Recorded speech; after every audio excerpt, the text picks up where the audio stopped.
Hello, everyone, and welcome to Locker Talk, episode 34. This is my live TLC reaction show, and boy, what a hot show we had tonight. Whether you loved it, whether you hated it, you have to admit it was very impactful, and it should be a great show. I'm in a really, really good mood right now after that main event, so we're going to dig right into it. First off, as you can see, I am Koltyn, your host of WWE Locker Talk. Matt is unfortunately not by my side tonight. He had a bit of errands to run right towards the end of TLC, so he missed the end of the show. And unfortunately, Matt will not be with me on this live episode of WWE Locker Talk. But don't you worry, he will be. He will be back. I have not replaced him yet. And so, yeah, I'm just gonna roll through all my thoughts of TLC from Sasha Banks to Sheamus. We're going to go through the whole card. It's going to be a great show. So, first off, we started off the night. I go on to the WWE Network, and wouldn't you know it, there's a blank screen there. And apparently the whole network was down, so I'm glad it wasn't just me having issues with the network. There was a wide problem, whatever was going on. Thankfully, the pre-show is on YouTube, so we got to turn over to that. And we got to see an absolutely fantastic match between Sasha Banks and Becky Lynch. In my opinion, two of the best women's wrestlers on the main roster, potentially the two best. Just depends on your opinion there. But they put on a heck of a match. I wasn't sure how that was going to be topped. It was really good, and I really, really enjoyed the match. I'm not really sure where or how that this match really means anything. It doesn't mean anything, but to me, when a match is a good match, it's just a good match. It doesn't matter either way. And I feel like we got that later on, and I think that might be a point that some people might disagree with me on. But this is my show. It's part of my show. It's Matt's shows also, but Matt's not here right now, so it is my show tonight. And so, yeah, this is a really good match. Sasha Banks, obviously the hometown girl, getting a huge reaction, and I really do hope that they have something big planned for Sasha Banks and Becky Lynch, both of them going forward into WrestleMania, the Royal Rumble, and all this. I think they're set for big things in the WWE, and I think we have a bright future when it comes to the Divas division. So we get through that. One thing about this, I'm still not sold on Team Bad. They need to do a complete breakup with.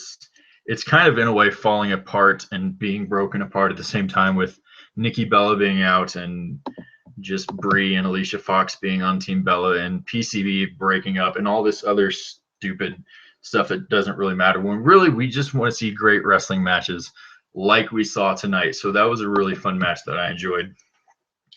And I believe I even tweeted out, I said, follow that. And boy, whew, I didn't know that they would deliver in such a way that they did follow that. Oh, that's good tea, as it always is. Yeah, so the opening match of TLC was the tag team triple threat match, ladder match, the New Day, the Usos, and the Lucha Dragons. And so it's always a good day when we have the New Day. But wow, man, they did so many great spots in this match. They did things we either haven't seen in a while or that we've never seen before. And it was really fun to watch. I enjoy watching these three teams. I saw someone tweet out that maybe if they continue down this road, these three could be the new Hardys, Dudleys, Edge, and Christian teams. It could be really exciting in the future, and I hope that they have more matches like this in the future. I know this is obviously a specialty pay-per-view, and so it's probably just going to be regular tag matches, but I think these three teams are really set up to do really big things. Obviously, the New Day is the hottest thing in WWE and maybe even wrestling right now. Everyone loves the New Day. Everyone loves everything that the New Day does. And so I'm really, really excited about that. Obviously, the point of this match, the point of the night, the point of the year even, was Kalisto and Uso #1 up on the top of the ladder, and they did the Salida del Sol through the ladder, and that was an absolutely incredible incredible spot. Is it the moment of the year? Some people have said that it is the moment of the year.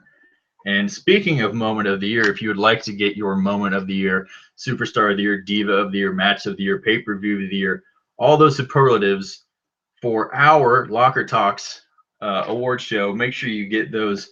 Tweet us at WWE Locker Talk before, let's say, we'll give you up until a little past Christmas, and then we'll get that for you, and it should be a great show. But that was an absolutely mind-boggling move. That was, to me, that was right up there with Edge spearing Jeff Hardy off the swinging title belts. It was an absolutely incredible moment. Leading up to it, I thought, wow, they're going for Salida del Sol, but there's no way they're actually going to pull it off. But they did it anyways, and it was incredible. I went crazy. The crowd went crazy. Everybody on Twitter went crazy. The ref went crazy. Xavier Woods went crazy. It was a sight to be seen. I'm definitely going to be rewatching this match later. Probably not tonight. Neglecting responsibilities by watching wrestling is one of my favorite things to do and one of the things I am best at. So that's it's the way it is. Anyway, New Day wins as they should. Really great match. I look forward to seeing more of the New Day. Okay, no, hold on. I forget one thing. Where were the unicorn horns? I was so excited that they were going to be doing this on a weekly basis now, and they didn't bring it out. But that's just one little complaint. That's not really anything. And so next, we're obviously on this huge high of this great, fantastic match, and we get Rusev versus Ryback. And to me, this is the best possible spot for this match because I feel like of any of the matches on the card, this is the one that no one really cared about. Some would argue that it was the main event match, but those who think that are stupid. So their opinion doesn't matter. So we get Ryback versus Rusev. Yeah, I don't know. To me, it was just like I expect every Dolph Ziggler and Tyler Breeze match. Dolph always, as he does, he stole the show tonight. Tyler Breeze is amazing wrestler, as I've said. And so those two guys, always looking beautiful. They put on a great match. And there's that blonde chick who pretended to be injured or something. I don't really remember it. I was just focused on Dolph Ziggler and Tyler Breeze putting on another fantastic match. So I'm really glad. I don't know where they go from here, whether their feud continues, but they always put on a great match. And to me, Ziggler and Breeze, those are two guys where I don't really need a compelling story to see them wrestle. I don't really care whether or not they have this impactful story. And to me, stories are very important. And obviously, as wrestling fans, we know that stories are very important. But there are those select few guys who it doesn't really matter to me whether they have a good story. I just want to see them go out and wrestle because I know that they're the best in the world. And those guys like your Zigglers, your Tyler Breeze, your Kevin Owens, your Sami Zayn, your Dean Ambrose, your Nevilles, people like that, they just put on fantastic matches night in and night out. And you just have to really appreciate and applaud them for that. Working their asses off, whether or not what the crowd is reacting to. We'll get to that later. Don't you worry, it's coming up. And so the next match we get is potentially the match that people don't care about. Number 2, Alberto Del Rio and Jack Swagger. And even I'll admit, as much as I try to be positive about all things WWE, except for the fans, because we're a messed up bunch, I wasn't too excited about this match. I wasn't expecting much, but I was pleasantly surprised. This was a really a good match. I mean, it wasn't fantastic, but they went on for a little while, and they put on a good show with each other, and it was just a straight up fight. I thought they used the chairs decently well. Swagger obviously putting the chair into the Patriot lock. I think that's a level right above Paige doing the PTO on a table. It doesn't really add much, but it looks cool, so we'll give them a pass there. But all that said, this is when the problems with me started, and I don't have a problem with the show. I thought the show was really good overall, but if you know me at all, I don't like the city of Boston, which is where WWE emanated from tonight. I don't like Boston people. I don't like Boston pie. I don't like Boston sports teams. I don't like Boston because from everything that I've experienced personally and from anecdotes from other people, the only thing that I get is that Boston people are terrible. And yes, that is a huge generalization, which I shouldn't make, but I'm going to anyways. They're just not great people, and you know how I feel about that dreaded CM Punk chant that I'd thought we had done away with a long time ago. And I even this went through my mind either earlier this week or 2 weeks ago, something recently. I thought, wow, we haven't had anyone do a CM Punk chant in quite a long time, and I was really happy about that. I thought, man, maybe we're finally getting over this. Well, I was wrong. Boston, you've proved me wrong. So congratulations on that. You've reached a whole new level of terrible. And I mean, it bugs me that it was a good match. Like, it wasn't booked great, but it was a good match, for what it was. For being an Alberto Del Rio Jack Swagger match, they managed to put on a hell of a show for it being a match featuring those two guys. No, that's too far, Farmer. I'm not saying that. But man, it just irks me to no end when, I mean, yes, you do have the right to say or scream whatever you want when you go to WWE.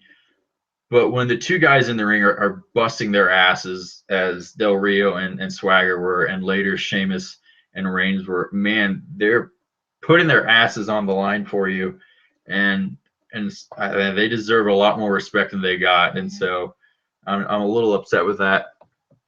But we're gonna keep with the positive, the power of positivity washing over us, and so we're gonna move on to the Wyatts against Team Extreme. No, not the really cool Team Extreme, the Team ECW, who was really cool 20 years ago.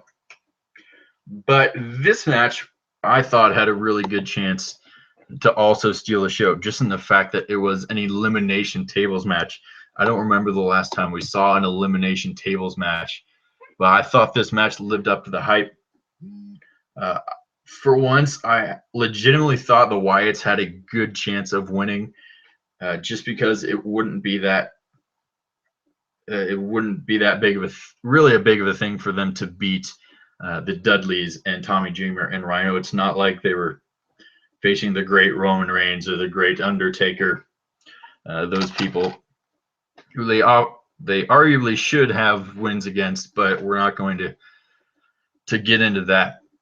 It was a good match, a lot of cool spots. I liked at the end where they sort of teased the fire spot, but then obviously the Wyatts and Braun Strowman just puts Bubba through the table in a way. It gets the crowd hyped, but at the end of the day, the Wyatts are a heel team, and that was one of the better heel things I think that they've done in quite a long time. So we see Rowan get eliminated first. He's obviously the expendable one of the Wyatt family, which is quite a shame. I like Eric Rowan. He's obviously not my favorite, but I really like the heel kick that he does. I'll always pop for that. And so yeah, we get through that. We get Rhino, who is just apparently he's really just a jobber on NXT. So I really don't know what the great mystique about him anymore is. But Rhino gets eliminated next. Devon, and then Tommy Dreamer and Bubba Ray, and the Wyatts almost have a clean sweep with Wyatt, Harper, and Strowman left. I like what they did with burying Strowman underneath the tables. It was similar to the spot in the match right before where Del Rio tried to bury Swagger under the chairs, but obviously tables are much bigger, and they were throwing the tables up pretty high. I thought that was pretty interesting and just a fun little adage to put into the match. And then obviously Strowman just hulks out and throws everything everywhere because he's Braun Strowman. That's what he does. And so the Wyatts pick up a victory in a match of two teams who can never seem to win. The Wyatts managed to pick up a victory, and I think that's a good sign.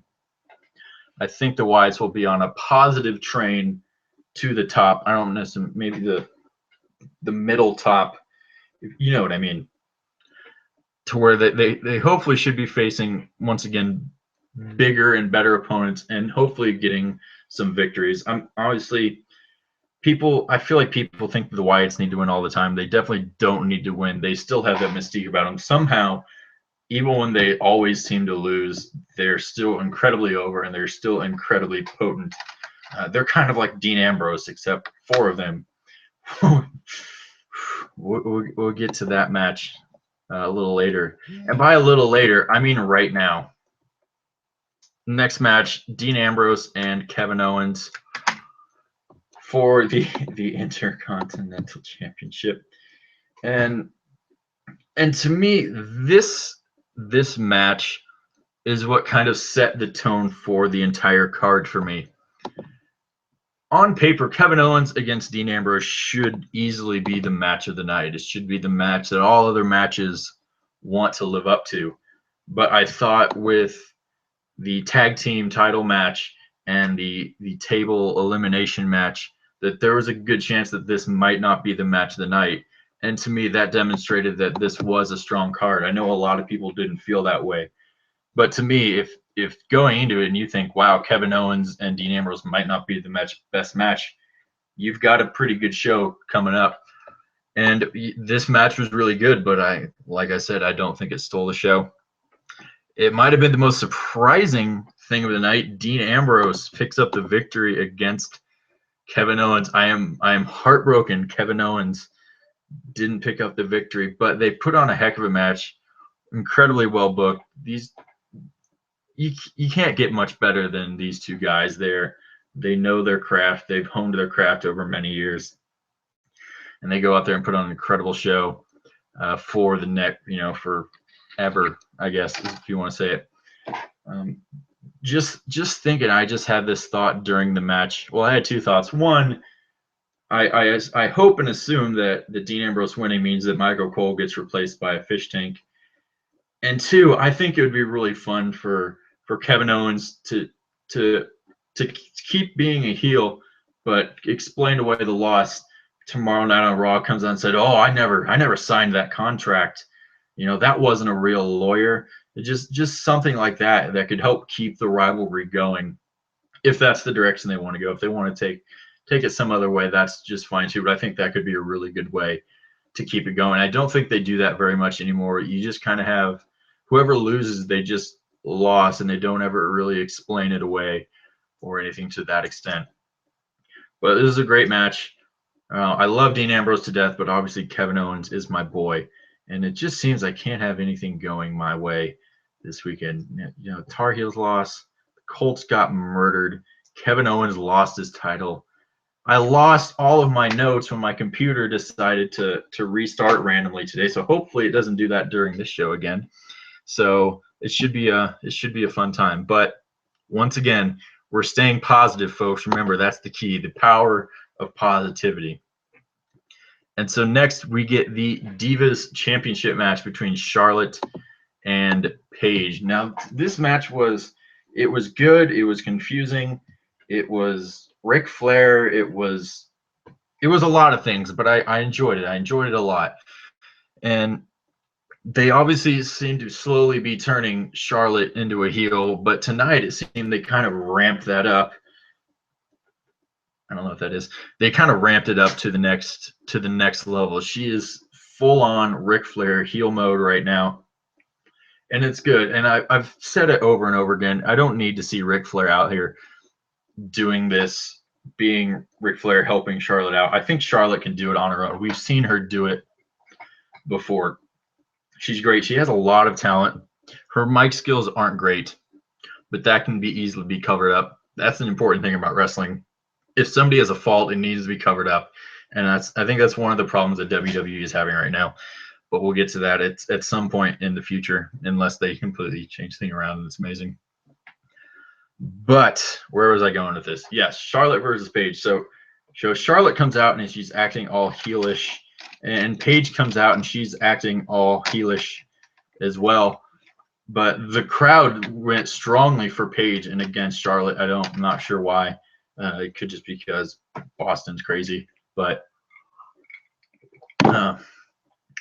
they put on a good match.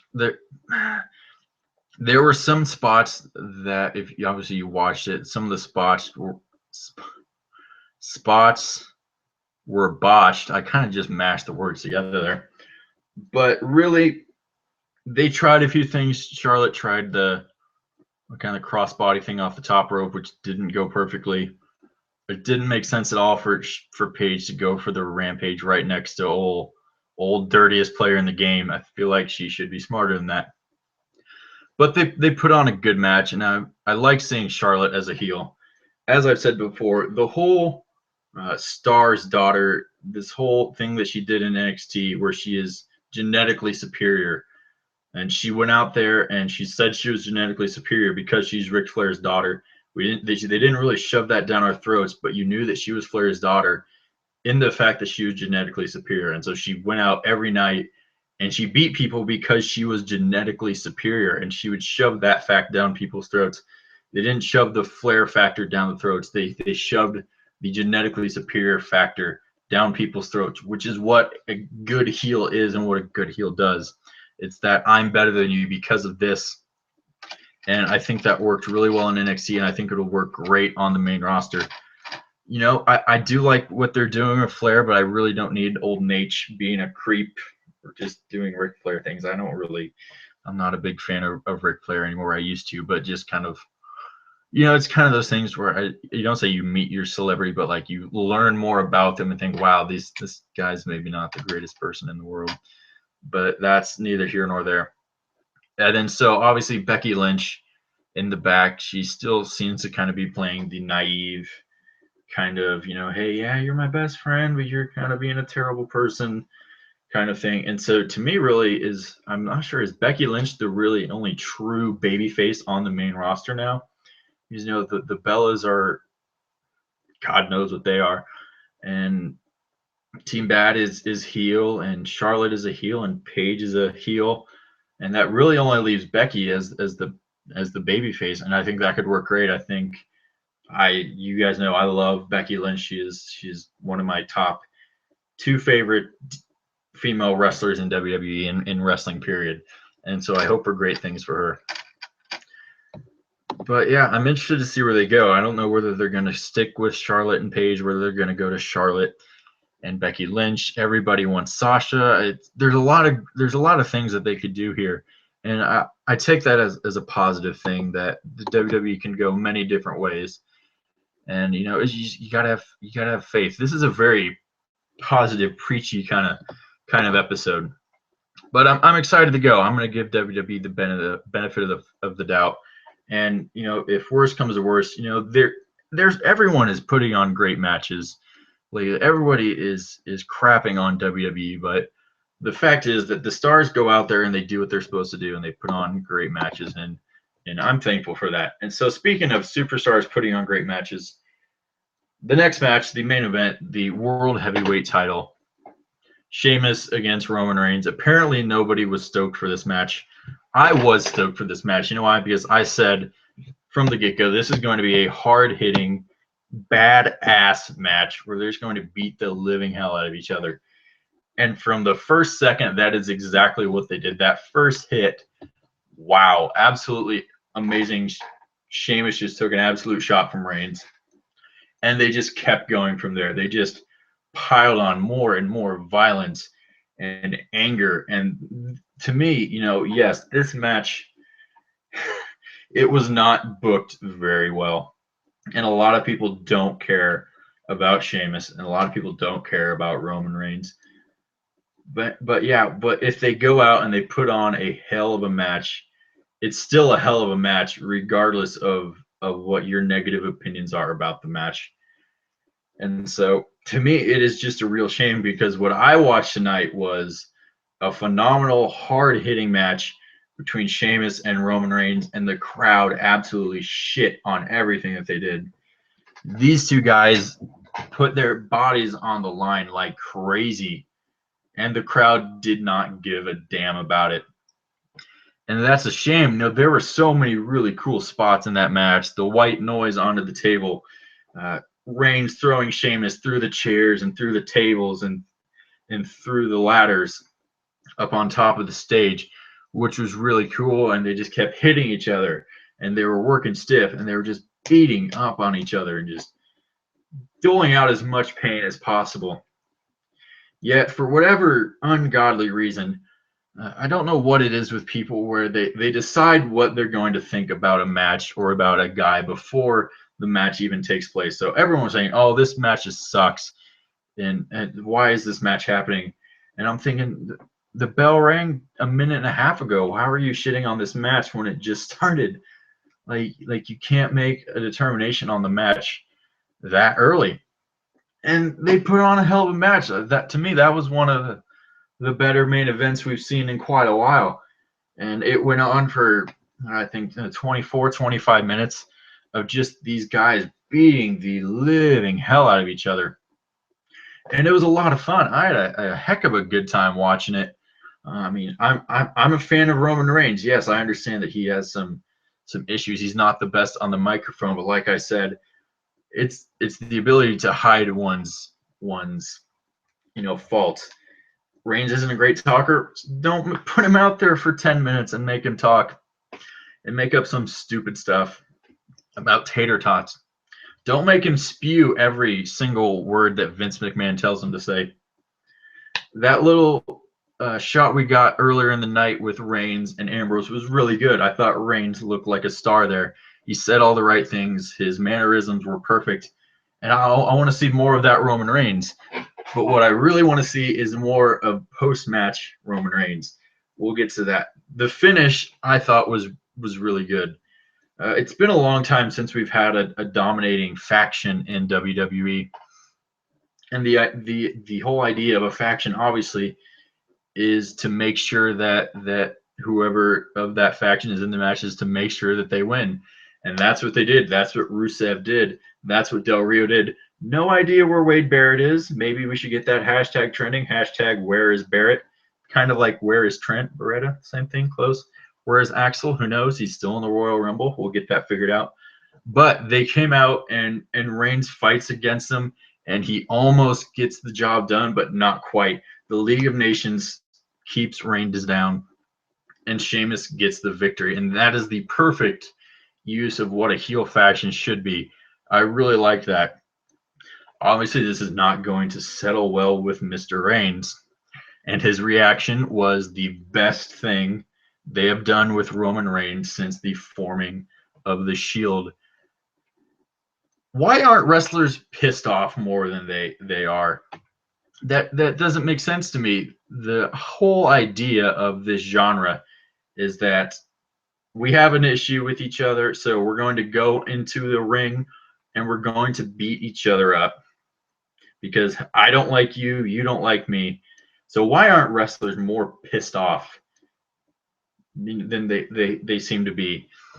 I don't know, but I absolutely loved seeing this. I won't lie. I was a little bit down from the crowd reactions and people just being really negative, and it was starting to get to me, even though I really enjoyed the match. But seeing Reigns after this match beat up Rusev, beat up Del Rio, beat up Sheamus, and have the authority, have Triple H and Stephanie come out and that adds to the series and say, hey, you need to stop. Mike Chioda, you get down off of that ring or you're going to die. Because let's all be honest, if he would have gotten the ring, Chioda would have died. And that's sad because I think Chioda needs to go in the Hall of Fame. Let's get that trending too. Hashtag Chioda for Hall of Fame. And so Reigns absolutely loses it. He gets pissed off. Someone yells, you're going to get fired. And Reigns says, yeah, I'm going to get fired. Who cares? I've gone this far and I'm going to keep doing this. He beats up Sheamus. And then Triple H gets in the ring. And so how do we escalate this even more? Let's beat the living hell out of the boss. Damned be the repercussions. Damned be the consequences. Reigns is pissed off. He is tired of the authority keeping him down. So he's going to do what he does best, and that's kick somebody's ass. And that somebody just happened to be Triple H. And I absolutely loved it. It was phenomenal. It was amazing. I loved seeing that. It was the best progression of Roman Reigns we have ever seen. And of course, this is where Boston decided, like, oh, hey, Reigns, you're so cool. Thanks for doing that, man. No, fuck you, Boston. You don't deserve that. You can't crap on this match and this man all night to turn around once you decide that he has done something cool. When he was doing cool stuff and working his ass off all night long. So kudos to you, Mr. Roman Reigns. I cannot wait to see what happens tomorrow night on Raw. I just feel like I just went on this giant 30-minute rant, and I probably did, and it was a lot of fun. So I want to thank everyone for joining me. We got up to 6 viewers at one point, I think, so that's really cool. Thanks to everyone for tuning in live. Thanks if you haven't been able to tune in live. Thanks for tuning in later. I had a lot of fun. So now I know you're asking, you've seen this whole rant, you've seen the Santa hat, you've seen the beautiful Christmas sweater, and you think, where's Locker Talk go from here? Because this has to be the pinnacle of our show. Worry not, dear friends, because it is not the pinnacle of our show. Wednesday, this coming Wednesday, that is 3 days from now. Wow, I almost had to do math on that one. NXT London. It is going to be an amazing show. Absolutely fantastic. I'm going to be here. I'm going to live tweet it out just like I did for every pay-per-view up until now. I'm going to come right here live, do another live reaction show. I'm sure it's going to be a fantastic match. If you haven't already, go on YouTube.